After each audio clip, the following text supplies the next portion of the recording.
0 equal and 3 কিন্তু আছে, so আমাকে এটার দরকার নাই। আমি নেক্সট যাব, এটাতে 2 ইকুয়াল 3 ইকুয়াল 2 ইকুয়াল, দেন এসিতে ক্লিক করব অ্যান্ড ম্যাট্রিক্সটাকে এক্সপ্লোর করব। এখন আমাকে বলছে এ স্কোয়ার বের করতে। তো আমি দেখি এ স্কোয়ার কিভাবে বের করা যায়।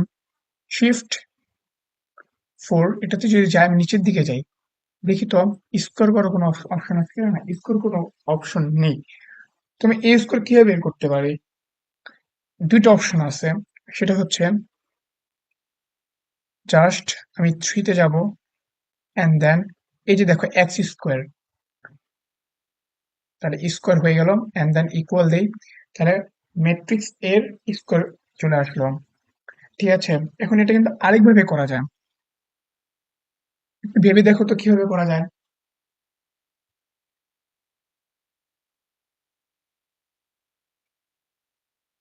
হ্যাঁ, তোমরা যারা ভেবেছো দেখো তোমাদের কজনের ভাবনা ঠিক আছে। সেটা হচ্ছে শিফট এই 3 multiply shift 4 and then 3 equal দাও, সেম আসবে। ওকে, এখন তোমাকে যদি এ কিউব বের করতে বলে, তখন তুমি কি ম্যাট্রিক্স এ ইন্টু ম্যাট্রিক্স এ ইন্টু ম্যাট্রিক্স এ, ম্যাট্রিক্স একে 3 বার গুণ করবা? এটা কিন্তু আসলে কঠিন হয়ে যায় না? তাহলে এটা কিভাবে করা যায়? এটা করার আসলে দুইটা নিয়ম আছে। দেখো, শিফট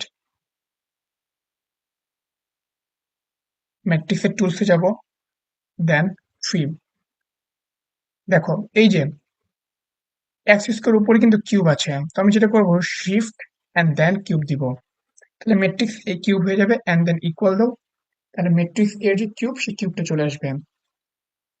এটা কিন্তু আরেকটা করার উপায় আছে, এটা আমি বলছি দেখো। সেটা হচ্ছে matrix shift matrix 3 multiply shift matrix টুলসে যাব, দেন 3 আবার মাল্টিপ্লাই শিফট ম্যাট্রিক্স 3 ইকুয়াল দেই, তাহলে ম্যাট্রিক্স এ কিউব চলে আসবে। বাট এটা চেতে যে কিন্তু আগেরটি কিন্তু বেটার ছিল, কারণ সেটা কিন্তু সময় কম লাগবে, বাট এটাতে কিন্তু সময়টা বেশি লাগবে। ওকে, দেন আমাকে যদি ম্যাট্রিক্স এ টু দি পাওয়ার 4 বের করতে বলেন, তখন আমি কি করতে পারি, দেখে তো সেটা করা যায় কিনা। শিফট ম্যাট্রিক্স 3 টু দি পাওয়ার 4 দিই, কল দেই, দেখো সিনট্যাক্স এরর আসছে। দ্যাট মিনস 991 ইয়ে সিরিজ ক্যালকুলেটর দিয়ে সেটা করা যায় না। তাহলে সেটা কিভাবে করতে পারি, সেটা কিন্তু আমরা ভেঙে ভেঙে করতে পারি। ম্যাট্রিক্স এ টু দি পাওয়ার 4 কে কি লেখা যায়, ম্যাট্রিক্স এ স্কোয়ার ইন্টু ম্যাট্রিক্স এ স্কোয়ার, তাই না? তাহলে shift matrix 3 square multiply shift matrix 3 square equal দিই, তাহলে কিন্তু ম্যাট্রিক্স এ টু দি পাওয়ার 4 টা চলে আসবে। ঠিক আছে, এইভাবে ভেঙে ভেঙে করতে হবে। আশা করি এ to the power 5 A to the পাওয়ার 6 এগুলো তোমরা বের করতে পারবে। এখন আমাকে বলছো এ ট্রান্সপোজ বের করতে, তো এ ট্রান্সপোজ কিভাবে বের করা যায়, জাস্ট শিফট ম্যাট্রিক্স টুলসে গেলাম, এই যে দেখো 8 নম্বরের ট্রান্সপোজ আছে, দেখতে পারতেছো? হ্যাঁ, এটি দিয়ে ট্রান্সপোজ করব, 8 দেন শিফট ম্যাট্রিক্স 3 ইকুয়াল, তাহলে ম্যাট্রিক্স এর ট্রান্সপোজটা আমরা পেয়ে যাব। তারপর ম্যাট্রিক্স এর ডিটারমিন্যান্ট বের করতে বলছেন, সেটাও বের করে একদম ইজি। শিফট 4, এই যে দেখো 7 নম্বর ডিটারমিন্যান্ট আছে 7, শিফট 4 3 ব্র্যাকেট ইকুয়ালস, তাহলে ম্যাট্রিক্স এর ডিটারমিন্যান্টটা পেয়ে গেলাম। তারপর এ ইনভার্স বের করতে বলছে, এটা কিভাবে বের করতে পারি, শিফট 4 3 ইনভার্স, এই যে দেখো এক্স ইনভার্স আছে, জাস্ট এটাতে দিব অ্যান্ড দেন ইকুয়াল দিব, তাহলে ম্যাট্রিক্সের ইনভার্স চলে আসলো, কিন্তু এটা কিন্তু ভগ্নাংশ আকারে নেই। তো ভগ্নাংশ আকারে তুমি কিভাবে করতে পারো দেখো, যদি এটাতে ইউজ করো তাহলে কিন্তু ভগ্নাংশটা পেয়ে যাবে। ওকে, ওকে, দেন আমাকে বের করতে বলছে a² - 5a + 6i। এটা কিভাবে করা যায় একটু ট্রাই করে দেখি তো। Shift matrix 3 square minus 5 shift matrix 3। কিন্তু এর সিরিজে কিন্তু আইডেন্টিটি ম্যাট্রিক্স নেই, যেটা ইএক্স সিরিজে আছে, এবং ইএক্স সিরিজ আমরা আইডেন্টিটি ম্যাট্রিক্স নিয়ে ইউজ করতে পারবো, বাট এখানে ইউজ করতে পারবো না। তো তোমাকে জাস্ট a² - 5 বের করে দেন 6 র্যান্ডমলি অ্যাড করতে হবে। ওকে, সো আজকের ভিডিও এই পর্যন্ত ছিল। নেক্সট ভিডিওতে দেখবো ইএক্স সিরিজের ক্যালকুলেটর দিয়ে কিভাবে ম্যাট্রিক্সে বিভিন্ন ম্যাথ খুব ইজিলি করে ফেলা যায়।